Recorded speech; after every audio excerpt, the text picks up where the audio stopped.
Y entonces, ¿cómo? ¿Qué decías, Hugo? Quería preguntarte, negro, en los primeros tiempos, ¿cuáles eran los temas en los que se trabajaba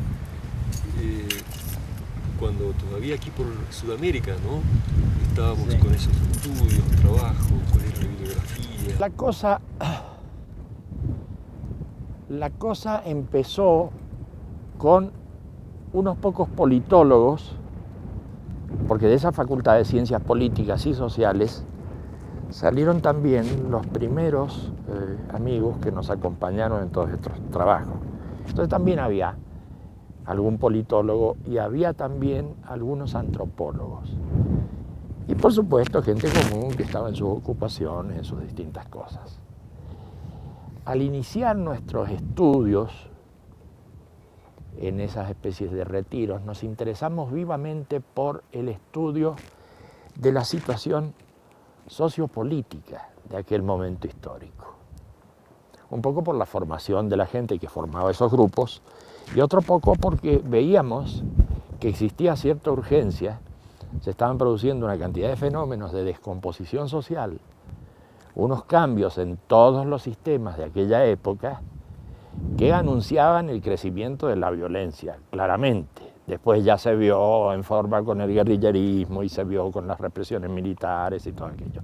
Pero eso ya estaba en marcha cuando nosotros nos pusimos a hacer las primeras investigaciones los primeros estudios. Y era pues una cosa de entender la situación social, la situación política, la situación económica, y empezaron a organizarse algunos estudios monográficos. Es decir, hubo gente que se ocupó específicamente de estudiar los movimientos sociales.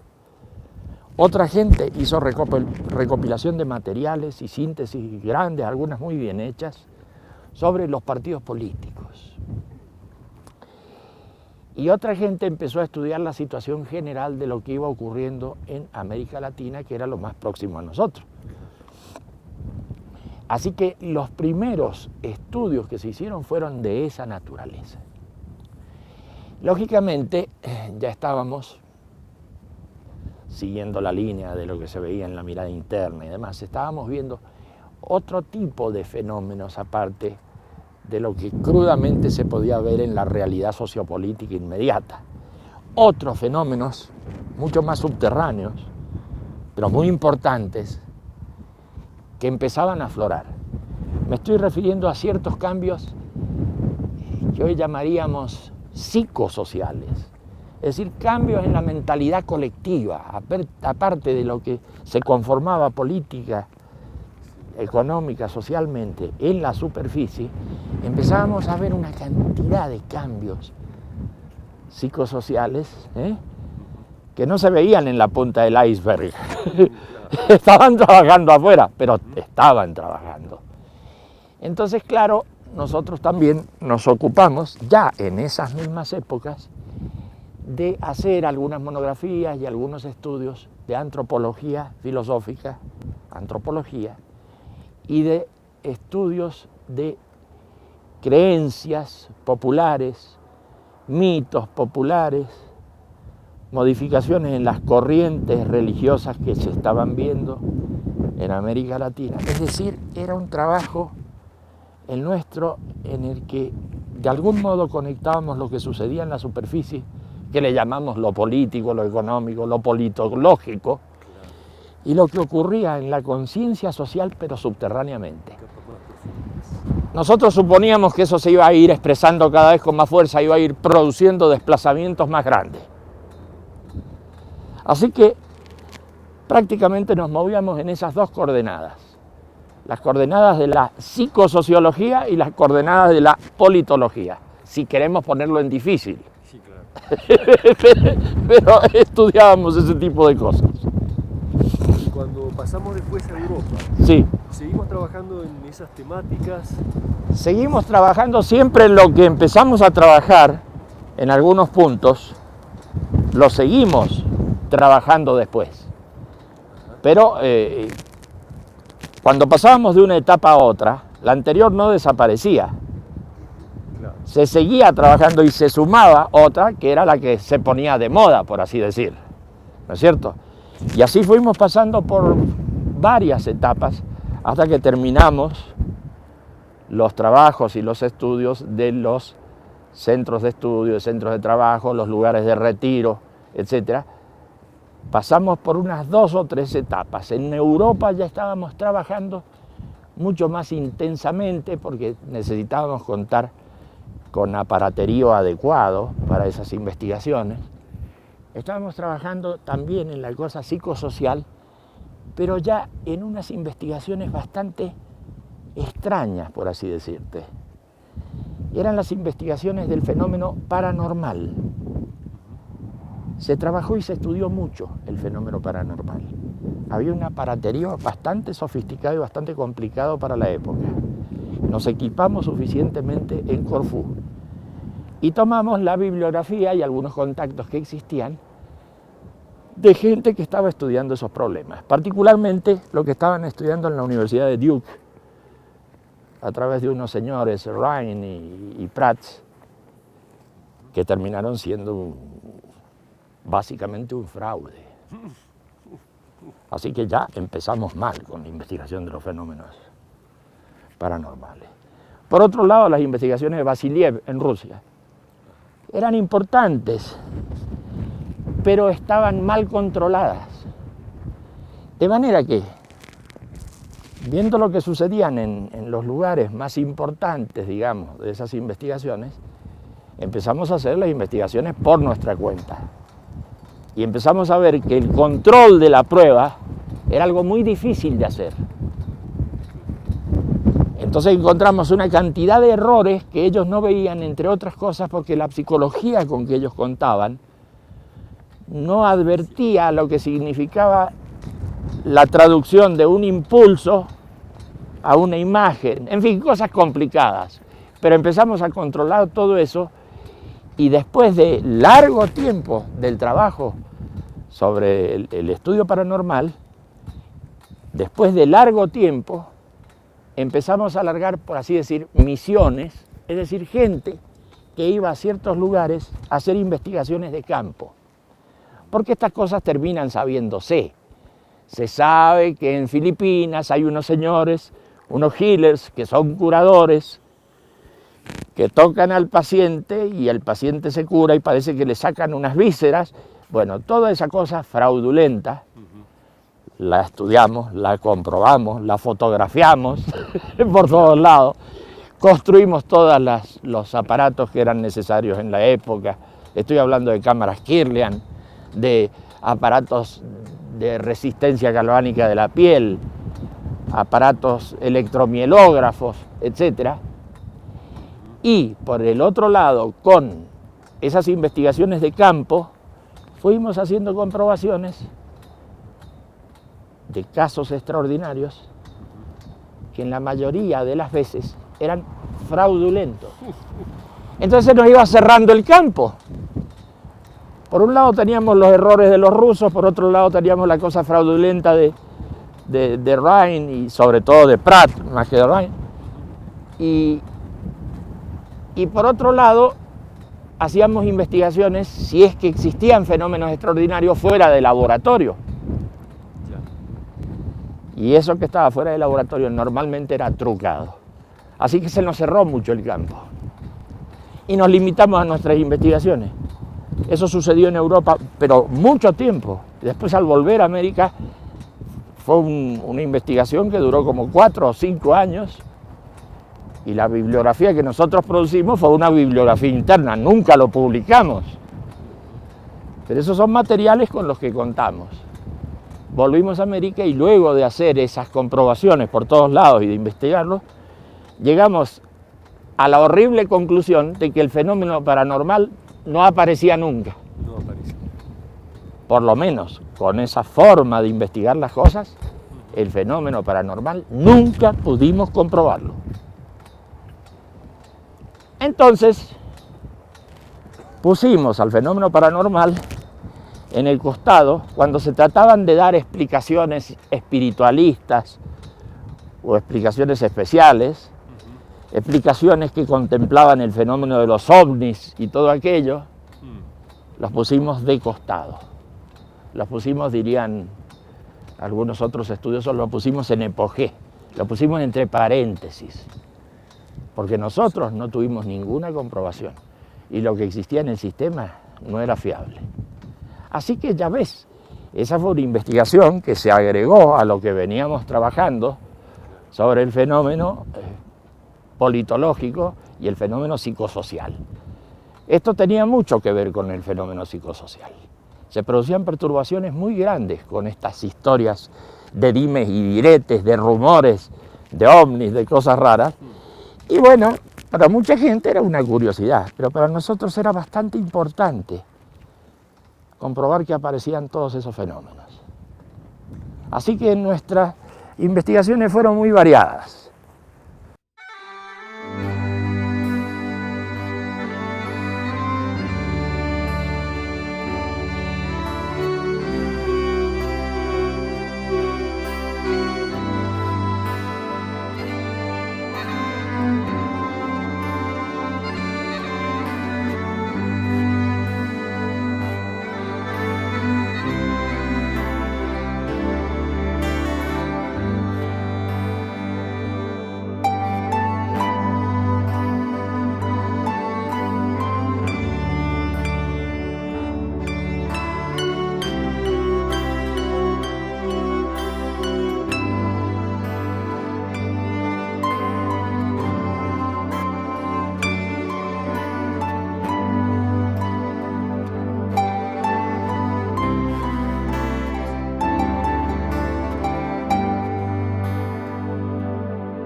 Entonces, ¿cómo era lo que decías? De lo que estabas comentando, ¿cómo terminaron esos estudios y trabajos sobre lo paranormal y los fenómenos psicosociales? Sobre el fenómeno paranormal se siguió estudiando, aunque cambiamos de lugar después de Corfú, donde se hicieron las investigaciones más profundas, se siguió investigando. Pero el estudio de lo paranormal se desplazó a otros campos. Mejor dicho, el estudio de lo psicosocial se desplazó a otros campos ya fuera de lo paranormal. Y también se vio que se podían hacer estudios y aplicaciones en algún tipo de institución que creáramos para llevar adelante esas cosas. Así empezaron a surgir instituciones culturales y sociales del tipo de la comunidad para el desarrollo del ser humano. La comunidad sirvió para tomar contacto con una cantidad de otras instituciones y poder intercambiar con esas otras instituciones una cantidad de conocimientos que nosotros habíamos logrado en ese campo. Muchos psicólogos y muchos sociólogos empezó a adherir a este tipo de institución y empezamos a hacer intercambios y a interesarnos por nuevos trabajos. Así que lo psicosocial y lo social tomó relevancia a través de esas instituciones, pero siempre seguíamos con todos los otros trabajos adelante.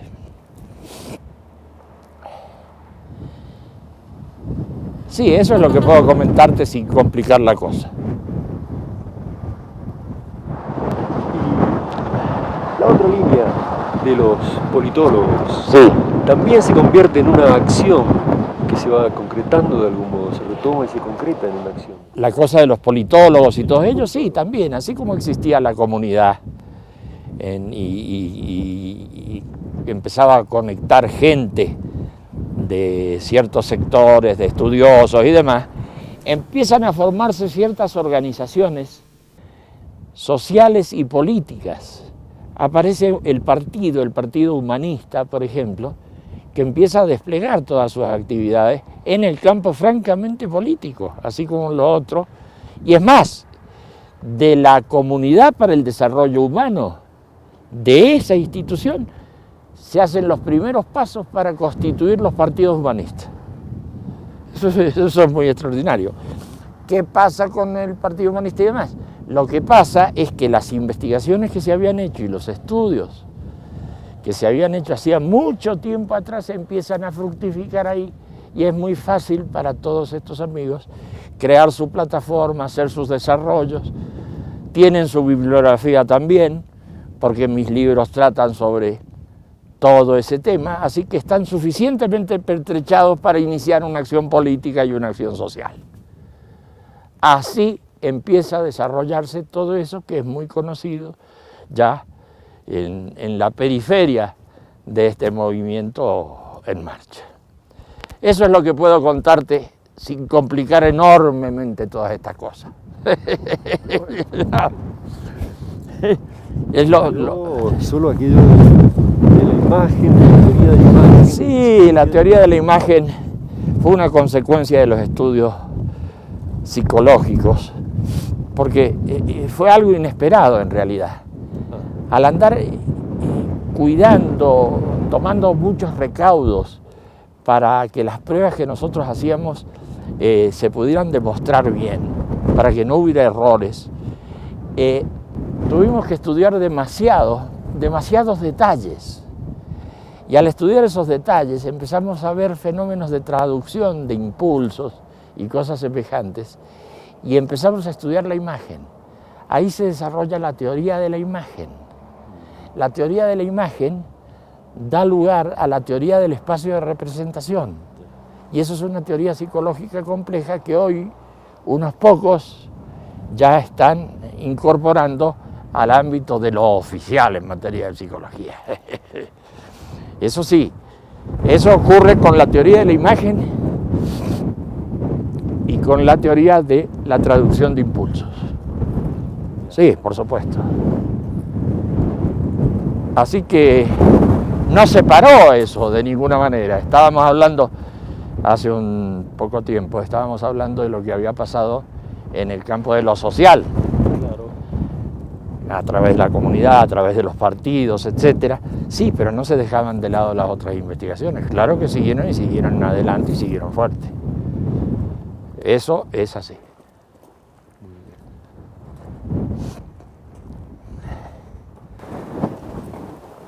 También en las discusiones icteriológicas, Diego, a veces menciona un modo de ver la temporalidad de la conciencia. Claro, sin duda. Eso va configurando toda una teoría del psiquismo, ¿no? Sí, sin duda.